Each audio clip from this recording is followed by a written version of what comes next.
Nandu cigarette कधी कसं पितोय? अरे लाईफ मध्ये जाम टेन्शन आहे म्हणून तुझ्या सिगरेट ते दिली की कशाचं टेन्शन? तीच पैशावाली बिमारी रे. पैशावाली बिमारी? काय सांगू यार, या 21 दिवसात पैसे डबल ह्या स्कीम मध्ये फार पुसतोय. आता पैसा नाही माझ्याकडे. मग आता खिशामध्ये किती आहेत सध्या तुझ्याकडे? असेल 43,000 रुपये.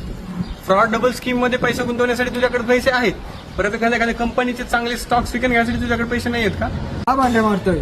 हे जर पैसे तू चांगल्या कंपनीमध्ये इन्व्हेस्ट केले तर तू तुझं आणि तुझ्या फॅमिलीचं दोघांचं पण फ्युचर सिक्युअर करू शकतो. म्हणायचं काय नेमकं तुला? तू तुझा पोर्टफोलिओ डायव्हर्सिफाय केला पाहिजे, जसं की गोल्ड, बॉन्ड, कम्युनिटी याच्यामध्ये तू इन्व्हेस्ट केलं पाहिजे, जेणेकरून तुझी रिस्क पण कमी होईल. अरे बापरे, याचा विचारच नाही केला मी. अरे तर मग आता विचार कर, स्वतःचा अभ्यास कर आणि लॉंग टर्म इन्व्हेस्टमेंट मध्ये इन्व्हेस्ट कर. समजलं मला सर्व. नंदू, हिरोगिरी फुफू करण्यामध्ये नसून स्कॅम पासून अलर्ट राहण्यामध्ये सावधान राहा, सतर्क राहा.